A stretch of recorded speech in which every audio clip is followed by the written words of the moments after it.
1 João, capítulo 3, versículo 11 até o versículo 24, é o texto em que vamos meditar hoje. Então peço que vocês permaneçam com a Bíblia aberta aí diante de vocês. Mas nesse primeiro momento, quero que vocês se foquem no versículo 14. Leremos esse texto e depois, ao longo da pregação, meditaremos no restante dele. 1 João, capítulo 3, versículo 14, diz assim: Nós sabemos que já passamos da morte para a vida, porque amamos os irmãos. Quem não ama, permanece na morte.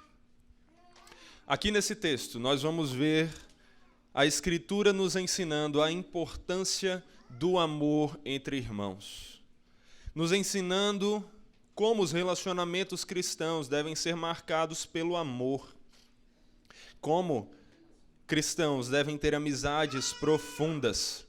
E o que a Escritura vai nos ensinar hoje me lembra de uma passagem, de uma história, que eu já tive a oportunidade de trazer para vocês aqui cerca de um ano atrás. Na mitologia grega, conta-se uma história de que por volta do século IV a.C., Pítias e seu amigo Damão, ambos seguidores do filósofo Pitágoras, foram para a cidade de Siracusa. Lá, as coisas aconteceram de uma maneira que Pítias foi acusado de tramar contra o tirano de Siracusa, chamado Dionísio I. E como pena pelo seu crime, Pítias foi condenado à morte. Aceitando aquela condenação, Pítias pediu apenas que o soberano lhe permitisse retornar uma última vez à sua casa, a fim de conseguir resolver alguns negócios inacabados e se despedir da família. Obviamente, não querendo se passar por tolo, Dionísio recusou, argumentando que uma vez que Pítias fosse libertado, ele não retornaria mais para cumprir aquela sentença. Por causa disso, Pítias chamou o seu grande amigo Damão e pediu a ele que se oferecesse como garantia em seu lugar. Diante disso, e somente diante desses termos, Dionísio aceitou, mas sob a condição de que, se Pítias não retornasse a tempo, seria Damão que perderia a vida em seu lugar. E você, numa situação dessas, teria coragem de se entregar assim, no lugar de seu amigo? Contra todas as probabilidades, Damão aceitou e Pítias foi libertado. Dionísio estava completamente convencido de que Pítias jamais retornaria. E no último dia de prazo dado a ele para retornar a Siracusa, Dionísio estava pronto para fazer cumprir a sentença. Mas no último momento, quando o carrasco já estava pronto para executar Damão, Pítias retornou. Se desculpando, ele explicou que piratas haviam atacado o barco em que estava no retorno para Siracusa e o haviam jogado no mar. Por causa disso, Pítias teve que nadar desesperadamente até a praia e correr o mais rapidamente que podia para chegar a tempo de salvar o seu amigo. Dionísio, completamente surpreso com a lealdade de Pítias e a confiança inabalável de Damão, não somente decidiu libertar ambos, como pediu que eles permanecessem em Siracusa e se tornassem seus conselheiros. Essa belíssima história sobre amizade nos mostra que verdadeiros amigos devem estar prontos para servir uns aos outros e, se necessário, até mesmo darem a vida em lugar uns dos outros. Isso nos lembra o ensino da própria Escritura. Isso nos lembra o que Jesus nos ensinou. Lá no Evangelho de João, no capítulo 15, versículos 12 a 17. João, capítulo 15, versículos 12 a 17. Vemos a palavra de Deus dizendo assim, Jesus falando: O meu mandamento é este, que vocês amem uns aos outros, assim como eu os amei. Ninguém tem amor maior do que este, de alguém dar a própria vida pelos seus amigos. Vocês são meus amigos se fazem o que lhes ordeno. Já não chamo vocês de servos, porque o servo não sabe o que o seu senhor faz. Mas tenho chamado vocês de amigos, porque tudo o que ouvi de meu Pai, eu lhes dei a conhecer. Não foram vocês que me escolheram, pelo contrário, eu os escolhi e os designei para que vão e deem fruto, e o fruto de vocês permaneça, a fim de que tudo o que pedirem ao Pai em meu nome, ele lhes conceda. O que lhes ordeno é isto, que vocês amem uns aos outros. Ninguém tem amor maior do que este, de dar a própria vida pelos seus amigos. Damão quase fez isso por Pítias, mas Jesus realmente fez isso por nós. Jesus deu a vida por aqueles que ele chama de amigos. Mas nós não somos bons amigos. Nós não merecíamos a amizade de Cristo. Nós éramos os vilões da história. E mesmo assim, enquanto ainda estávamos mortos em nossos delitos e pecados, Cristo deu a sua vida por nós. O que as Escrituras nos ensinam é esse tipo de amizade. Mas mais do que uma amizade, a Escritura nos ensina que os cristãos devem ter uma irmandade. Mais do que meros amigos, nós somos irmãos. Isso sim é um exemplo de um relacionamento marcado pelo amor. E é isso que nós vamos ver aqui hoje. A importância de amarmos os nossos irmãos. E como amar aos irmãos, segundo os mandamentos de Deus, é uma evidência da salvação que o Senhor nos deu. Amar aos irmãos, segundo os mandamentos de Deus, é uma evidência da salvação que o Senhor nos deu. Olhe para o texto. No versículo 11, diz assim: porque a mensagem que vocês ouviram desde o princípio é esta, que nos amemos uns aos outros. A mensagem da Escritura é essa: amarmos uns aos outros. Obviamente que isso não é desconectado de amarmos a Deus. Se por um lado não podemos amar as pessoas à nossa volta sem amar a Deus, por outro lado, também não podemos amar a Deus sem amarmos as pessoas à nossa volta. O primeiro grande mandamento e o segundo grande mandamento, aqueles dois mandamentos que resumem todos os 10 mandamentos, amar a Deus sobre todas as coisas e amar ao próximo como a nós mesmos, resumem toda a palavra, e eles fazem isso conectados entre si, de uma forma tão íntima que não é possível cumprir um sem cumprir o outro. Amar a Deus é nosso dever, mas só conseguimos amar a Deus adequadamente se amarmos aos nossos irmãos. Amar nossos irmãos é nosso dever, mas só conseguimos amar os nossos irmãos da maneira correta se amarmos a Deus. As duas coisas estão conectadas e essa é a mensagem que ouvimos desde o princípio. Isso não foi ensinado hoje no século 21. Isso não foi ensinado nem na época de Cristo. Isso foi ensinado antes. Se você for para a lei, for para Levítico, você já vai encontrar esse mandamento, nos lembrando que devemos amar uns aos outros e devemos amar como amamos a nós mesmos. Isso é o que a palavra nos ensina, é isso que resume os mandamentos que o Senhor nos dá em sua palavra. Portanto, ser cristão significa ser alguém que ama, mas não que ama de qualquer maneira, e ama de acordo com a palavra, de acordo com o que a palavra ensina. Pessoas já tiveram certos tipos de amor, mas que não foram amores adequados. Um deles é Caim. Versículo 12. Não sejamos como Caim, que era do maligno e matou o seu irmão. E por que o matou? Porque as suas obras eram más e as de seu irmão eram justas. A história de Caim e Abel, uma das histórias mais conhecidas da Escritura, que até mesmo não cristãos conhecem de alguma maneira, é narrada em Gênesis 4, logo depois da entrada do pecado no mundo. Se em Gênesis 1 e 2 vemos o relato sobre a criação, em Gênesis 3 já vemos o pecado acontecendo. E em Gênesis 4, a partir de Gênesis 4 em diante, vemos as consequências do pecado. Começou com a primeira morte, com o primeiro assassinato e com o assassinato de um irmão a outro.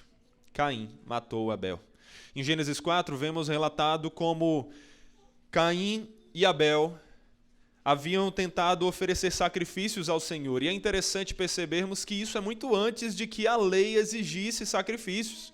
Eles já entendiam de alguma maneira, provavelmente a partir do ensino de Adão e Eva, de que eles deveriam ofertar a sua vida ao Senhor e deveriam trazer também dos seus bens e ofertar ao Senhor. Então, Caim e Abel fazem isso.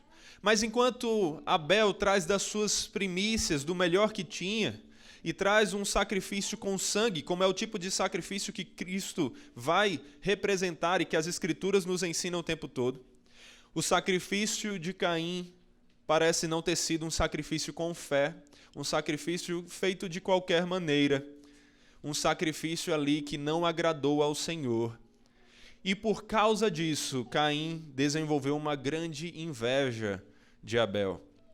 E, chamando para o campo, Caim matou seu irmão. João começa dizendo que a mensagem que ouvimos é que amemos uns aos outros. Mas ele já desde de cara, então, contrasta que tipo de amor é esse. Não é o amor de Caim. Caim achava que amava a Deus.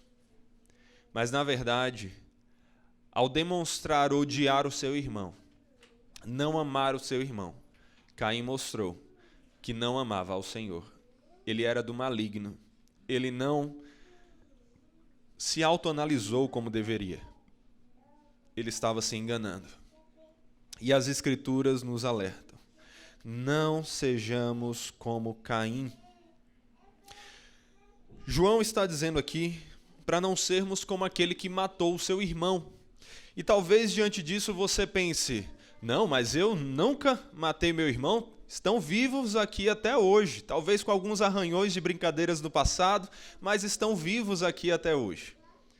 Talvez você diga, e eu que nem irmão tenho? Estou mais seguro ainda. Mas, obviamente, o que está querendo ser ensinado aqui não é simplesmente de que nós não podemos matar os nossos irmãos de sangue. O ensino vai muito além. João vai complementar esse ensino e a Escritura também, de maneira geral.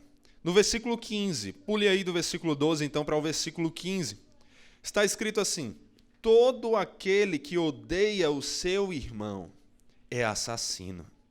E vocês sabem que todo assassino não tem a vida eterna permanente em si. João está expandindo aqui o que Jesus nos ensinou no Evangelho.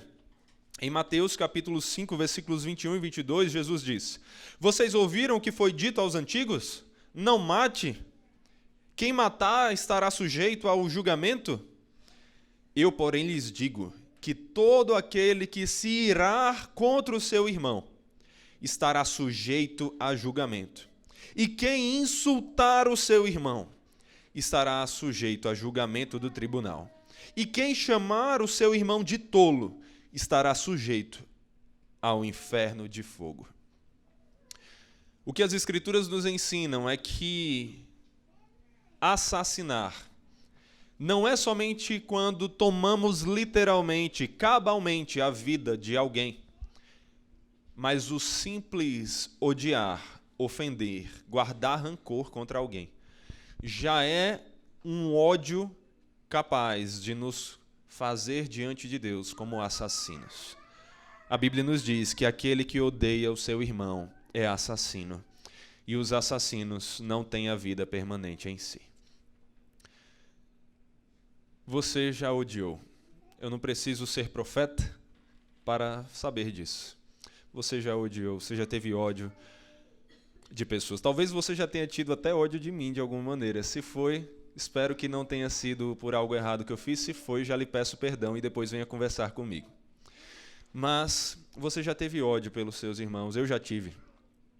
E lembrando, irmão também, segundo a Escritura, não é somente o irmão de sangue.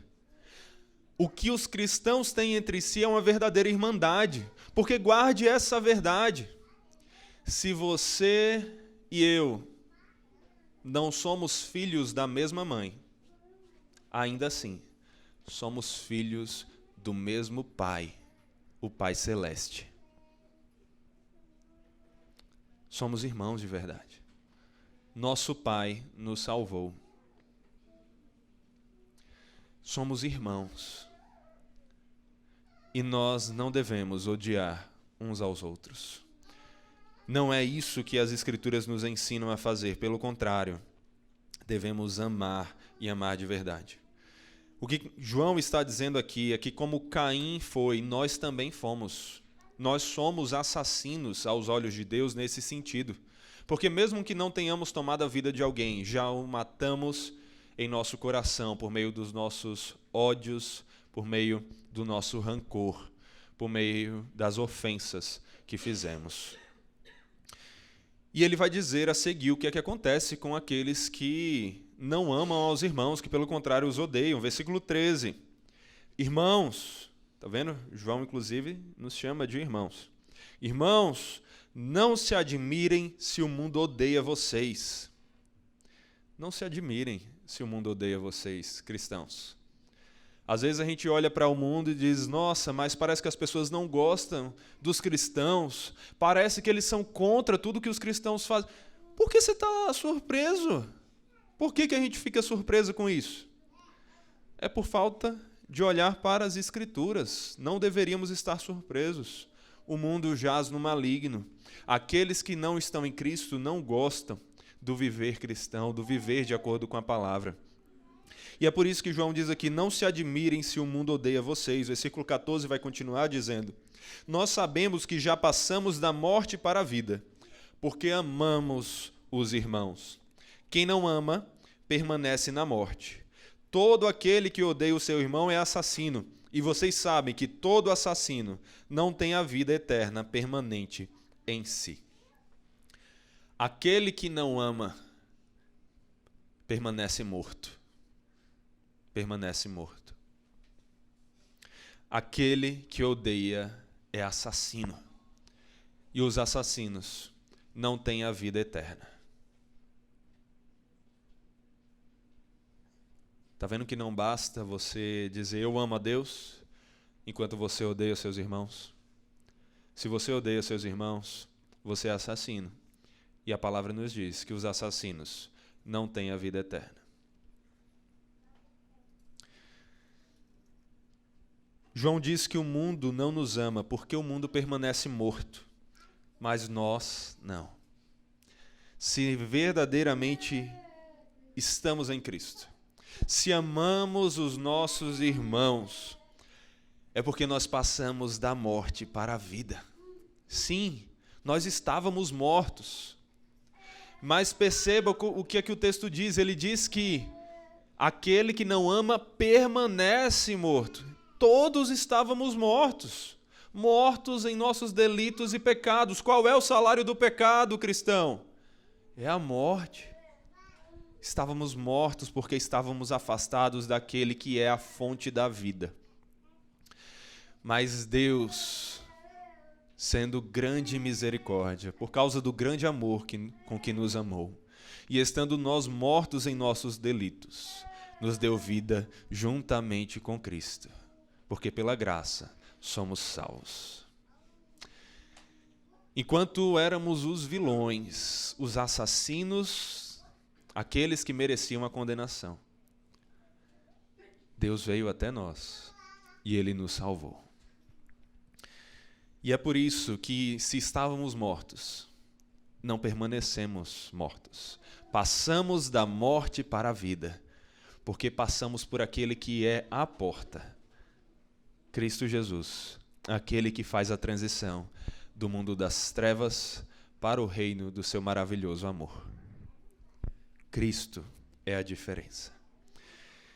E ele nos mostra que se nós amamos os nossos irmãos, é porque nós não permanecemos mortos. Ele nos deu vida e agora, então, conseguimos amar e frutificar. A palavra coloca o amor como um dos aspectos do fruto do Espírito. Mas nenhuma árvore dá fruto se estiver morta. Por isso que é impossível amarmos verdadeiramente os nossos irmãos se permanecermos mortos. E talvez você pense assim, mas tem tantas pessoas que não são cristãs e amam. Você tem que entender que o que João está falando aqui é sobre o amor conforme a Escritura. O amor verdadeiro. Afinal, Deus é o verdadeiro amor, Deus é a fonte e o padrão de amor. E esse amor que vem de Deus, que é de Deus, ele nunca está desconectado do próprio Deus. De maneira que amar aquela coisa mais preciosa, seja alguém da família, seja o que for, mas amar a esse alvo por ele mesmo, por causa dele mesmo, e não por causa dele em conexão com o amor que temos a Deus, não é amor verdadeiro. Só amamos de verdade quando amamos a algo porque amamos ao Deus que é amor. E é desse amor que João está falando aqui, que agora nós temos para dar e que agora nós frutificamos. Porque enquanto o nosso coração permanecia seco, vazio, morto, ele foi ressuscitado e agora ele frutifica de verdade para o Senhor e para os nossos irmãos. Mas é sempre importante qualificarmos mais esse amor, porque amor por si só é uma palavra muito abstrata. Se você não descrever, ele parece não ter um significado concreto. Você precisa exemplificar. Porque o amor não é uma entidade que você consegue ver ou tocar. Então, o que é amor? Amor, segundo a Escritura, como nós já temos visto em todas essas pregações sobre João, João está fazendo questão aqui de enfatizar para nós o que é amor. Amor, segundo a Escritura, é um amor que serve. E ele vai nos mostrar qual foi a maior manifestação de amor através da maior manifestação de serviço. Versículo 16, olhe para a sua Bíblia. Nisto conhecemos o amor, que Cristo deu a sua vida por nós. Saboreie essas palavras, não deixe que elas fiquem insossas ao seu coração. Cristo deu a sua vida por nós. Portanto, logo, necessariamente, também nós devemos dar a nossa vida pelos nossos irmãos. Devemos estar prontos para dar a nossa vida pelos nossos irmãos. Isso não é algo que devemos achar bonito simplesmente. Devemos pedir ao Senhor capacitação para estarmos prontos e desapegados da própria vida, para, se necessário for, nos sacrificarmos pelos nossos irmãos. Porque Cristo se sacrificou pelos irmãos dele. Nós, aqueles que eram os piores irmãos. Talvez você pense, mas eu não tenho nenhum irmão que mereça assim, né, que eu morra por ele. Poxa, se fosse um irmão até legal. Mas é justamente isso. Não importa quão terríveis sejam aqueles que você tem chamado de irmãos, sejam irmãos de sangue, sejam irmãos na fé, nenhum deles é tão terrível quanto você era para o Senhor. Mesmo assim, Cristo nos amou ao ponto de dar a vida por nós. Temos que amar como Cristo. Como amamos? Como devemos amar? Olhe para Cristo e você saberá como amar. temos que estar prontos para nos sacrificarmos pelos nossos irmãos, como Cristo se sacrificou por nós. Mas, enquanto a morte de Cristo realmente nos trouxe vida, dificilmente estaremos numa situação onde teremos que literalmente dar a vida por algum de nossos irmãos. Dificilmente. Então, o que nós vemos aqui é como é que nós demonstramos esse amor no dia a dia? Porque, pela graça do Senhor, hoje pelo menos, aqui no Brasil, não estamos em contexto de guerra. Não estamos tendo que nos sacrificarmos pelos nossos irmãos. Então, como é esse amor no dia a dia? Que tipo de sacrifício é esse? João vai falar mais. Olhe para o versículo 17 do texto. Ora, se alguém possui recursos deste mundo e vê seu irmão passar necessidade, mas fecha o coração para essa pessoa, como pode permanecer nele o amor de Deus? Filhinhos, não amemos de palavra, nem da boca para fora, mas de fato e de verdade. João não quer um amor como o que estamos acostumados, um amor manifestado meramente em emoções, um amor falso, um amor da boca para fora. Ele quer que nosso amor seja demonstrado por meio de ações concretas, por meio de serviço. Até porque essa é a ideia de amor, conforme a Escritura. Amar é servir, amar é sair da zona de conforto, parar de pensar em si mesmo e servir as pessoas à nossa volta. E lembre-se o seguinte, talvez você tenha crescido, assim como eu, sendo ensinado algo errado. Ensinado que, pelo menos nessa parte, correto? Deus é em primeiro lugar. Mas o que é que nos ensinam depois? Depois a nós mesmos, não é? Não é assim? Não pense em você primeiro, pense primeiro em Deus, depois em você. Está errado ainda a ordem. Porque tem algo entre essas duas coisas. Segundo a Escritura, primeiro é Deus, depois é o nosso próximo, e só depois a nós mesmos. Essa é a ordem que nós temos nas Escrituras. E aí, João vai nos mostrar que temos que servir, e ele dá um exemplo concreto disso. Se alguém possui recursos deste mundo e vê seu irmão passar necessidade, mas fecha o coração para essa pessoa, como pode permanecer nele o amor de Deus? Talvez você não se encontre numa situação em que tenha que literalmente escolher entre salvar a sua vida ou dá-la para salvar um irmão. Mas você com certeza se encontra em uma situação em que pessoas à sua volta talvez estejam numa situação de carência e você tem as condições de ajudá-las com isso. Interessantemente, a palavra recursos aqui é a palavra grega bios, que eu só trago aqui por causa do seu significado. Bio significa o quê? A gente aprende isso até na escola, né? Bio significa vida. A palavra para recursos aqui é a palavra vida, porque aqui ele está falando também daqueles recursos que nos ajudam a manter a nossa vida. E ele está dizendo aqui, olha, você tendo recursos que mantêm a vida, e vê seus irmãos passando necessidade, prestes a perder a vida, como é que você não tem a capacidade de ajudá-los? Como é que você diz que ama, mas não os ajuda? Nós precisamos estar dispostos a ajudar os nossos irmãos, procurarmos conhecer as pessoas à nossa volta e vermos como servirmos. Isso é o amor verdadeiro. Kistemaker, comentarista das Escrituras, diz o seguinte sobre isso. Quando uma pessoa abençoada com bens materiais, comidas, roupas, dinheiro, não está disposta a compartilhar esses recursos, ela fecha o coração. Ela é egocêntrica e não se preocupa com seu irmão espiritual. Essa pessoa retrata um contraste absoluto com o amor de Jesus. Ela nega ao seu irmão as necessidades básicas da vida, enquanto Jesus, de espontânea vontade, deu a sua vida por seus seguidores. O que João está falando aqui não é que você não pode ter bens materiais, não é que você não pode ter certo nível de conforto, não é isso. Nós não somos aqui comunistas, não estamos aqui indo contra a ideia de propriedade privada. A Escritura não é contra isso. Mas o que nós estamos aqui é trazendo valores que precisam ser destacados acima dessas coisas. E o valor que damos aos bens não pode ser maior do que o valor que damos às pessoas.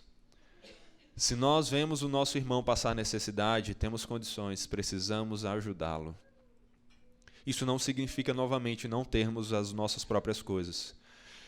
Mas se nosso irmão está precisando de algo, do básico, daquilo que é necessário à vida, como é que nós abrimos a boca para, da boca para fora, dizer que amamos, enquanto as nossas ações mostram o contrário? O que João nos mostra aqui nos lembra do que Tiago, irmão de Jesus, ensina em sua epístola. Tiago 2, versículo 15 a 17 diz assim: se um irmão ou uma irmã estiverem com falta de roupa e necessitando do alimento diário, perceba as coisas mais básicas, e um de vocês lhes disser, vão em paz, tratem de se aquecer e de se alimentar bem, mas não lhes dão o necessário para o corpo, qual é o proveito disso? Assim também, a fé, se não tiver obras, por si só está morta. Dizemos que amamos os nossos irmãos, mas se nós não os ajudarmos de forma prática quando eles precisam de nós, esse nosso amor é tão mentiroso e falso quanto será a nossa fé, sem obras que agradem o Senhor. Nós precisamos estar dispostos a servir, a ajudar os irmãos. Lembre-se, o que você tem não é seu, você é apenas um administrador. Tem uma canção cuja uma de suas frases diz assim: dá-me aquilo de que preciso e nem um pouco mais. Dá-me aquilo que de imediato possa abandonar. Que frase forte, né? Aquilo que de imediato eu possa abandonar. Infelizmente, não é isso que naturalmente acontece conosco. Quando conseguimos algo, nosso coração parece que se apega e se agarra àquilo de uma maneira que não conseguimos nos ver sem aquela coisa. Mas não é assim que deveríamos ver. Tudo que recebemos, já deveríamos receber, pensando, se necessário for, aqui está, Senhor. Prontos para abandonar, porque não é nosso, é para o serviço ao reino. E eu sei que isso é difícil, mas é olhando para Cristo, que sendo o autor da vida, conseguiu abrir mão da sua própria vida, para nos dar a vida. É olhando para esse Senhor perfeito que seremos lembrados de como devemos viver e capacitados para viver segundo Ele. João vai então continuar no versículo 19 e diz: e nisto conheceremos que somos da verdade, bem como diante dele tranquilizaremos o nosso coração. A verdade aqui representa o Evangelho de Jesus, conforme ensinado pela Escritura. E esse diante dele, diante de quem? Se refere a Jesus.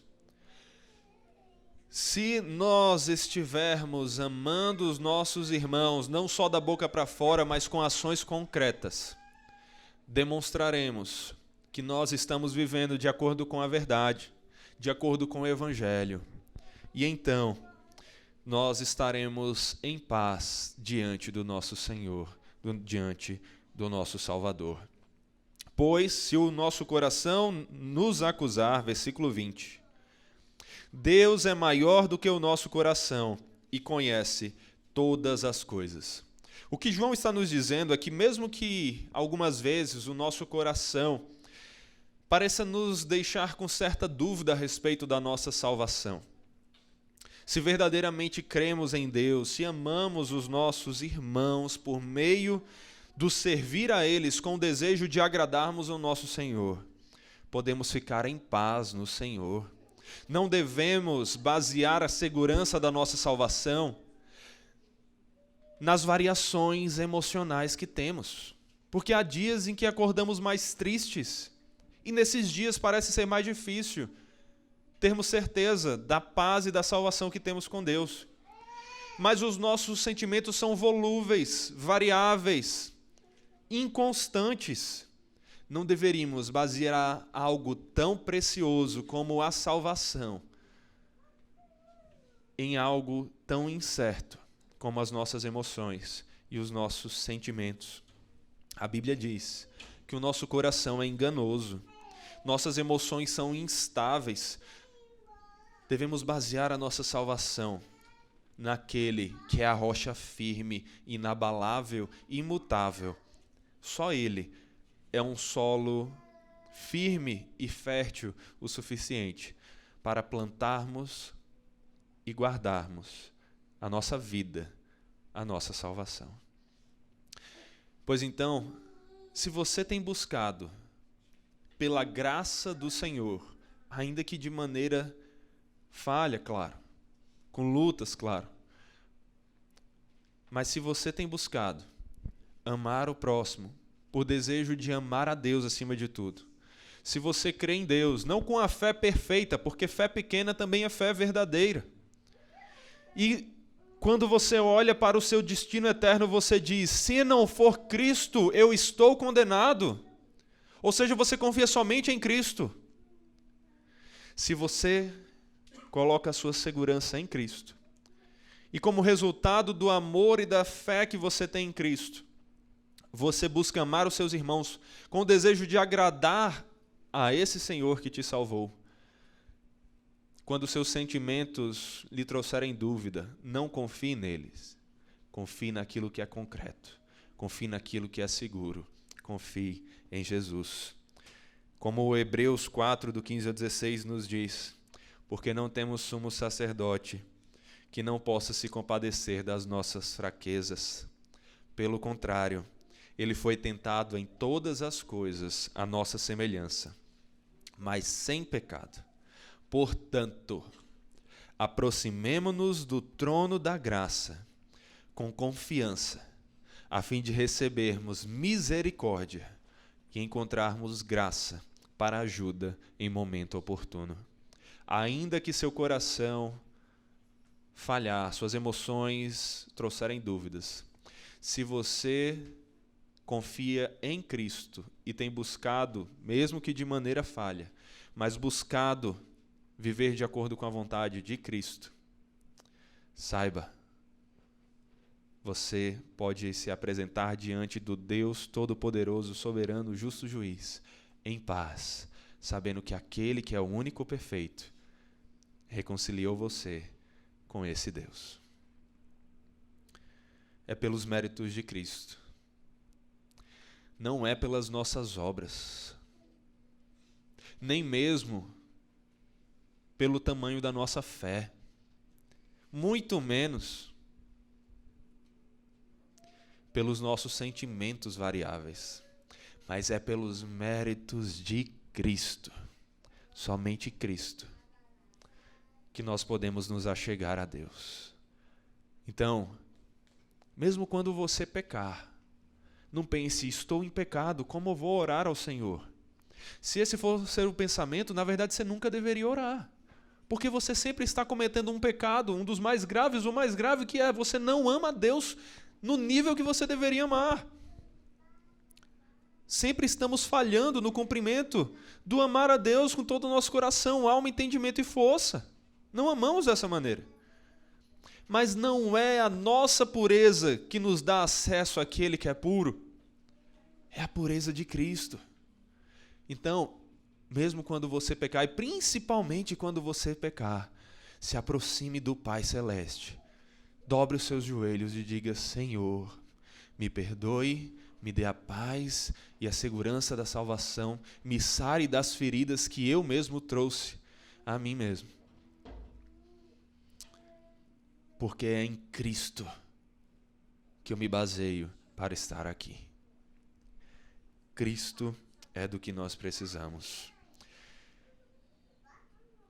E se o coração não nos acusar, versículo 21, temos confiança diante de Deus.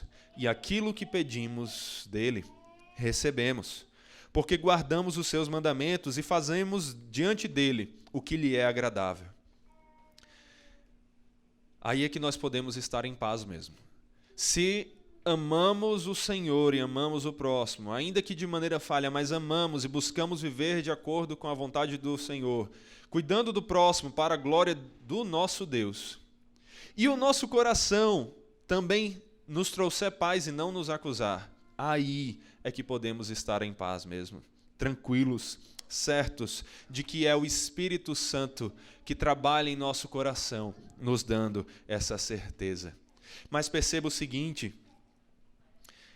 é Deus que nos salva, é Ele que nos dá aquilo que mais pedimos a Ele, a sua presença e a sua salvação. Se aproxime diante do Senhor e peça, mas peça acima de tudo isso, a presença dEle. Ele. Porque é como Jesus nos disse lá em Lucas 11, do 9 ao 13. Por isso digo a vocês, peçam e lhes será dado. Busquem e acharão. Batam e a porta será aberta para vocês.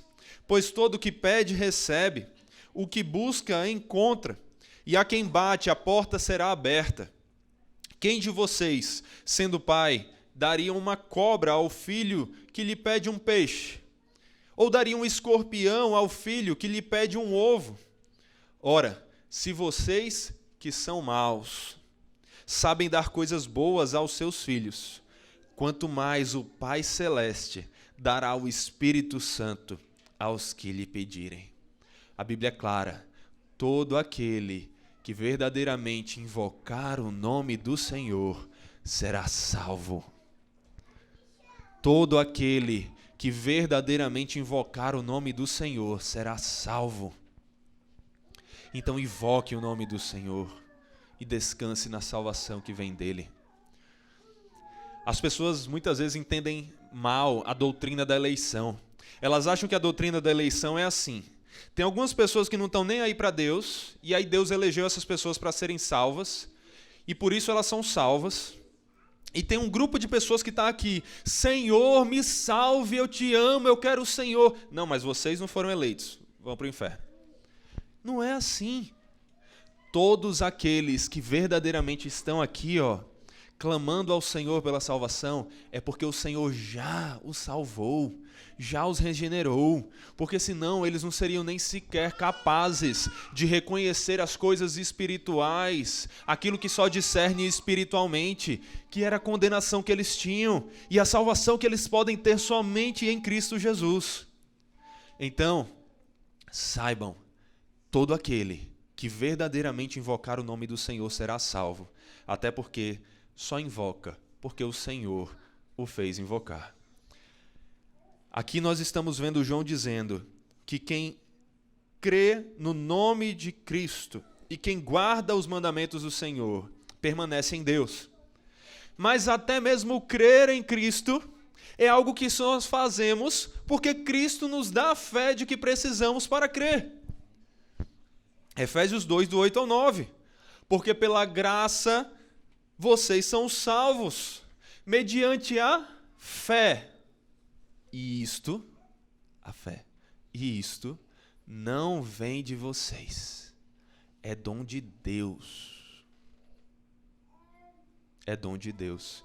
A fé que lhe conecta à graça salvífica não vem de nós. Não somos nós que geramos, é o Senhor que faz brotar em nós.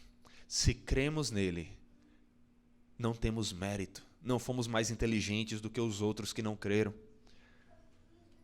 Só cremos porque ele graciosamente nos fez crer.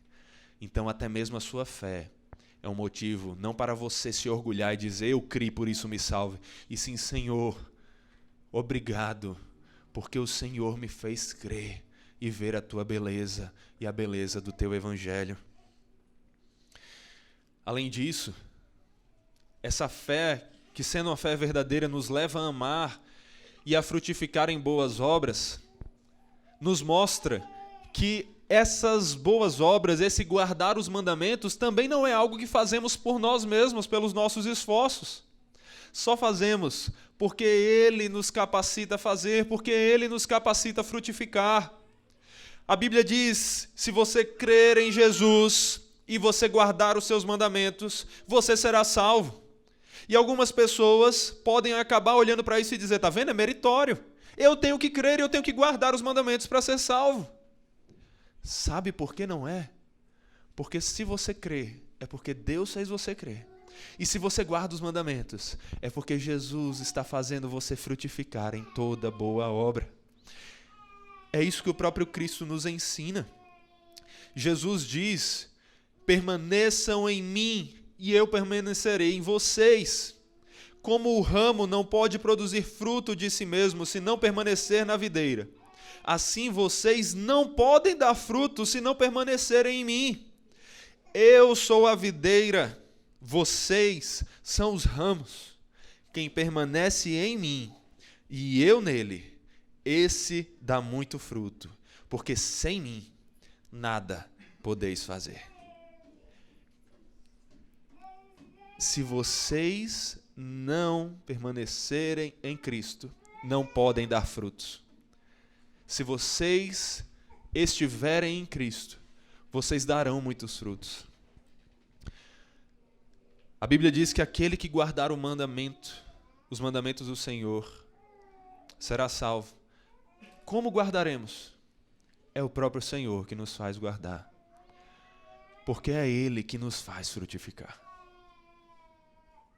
Se estamos em Cristo, Ele trabalhará em nós, nos podará, nos fará crescer de forma saudável e frutificar em boas obras. Então, o que esse texto nos ensina é que um amor verdadeiro aos irmãos e a Deus, segundo os mandamentos do próprio Deus, é uma evidência da salvação. Mas esse amor verdadeiro só brota a partir daquele que é a fonte de todo amor, a fonte de toda fé, a fonte de toda boa dádiva, o Senhor.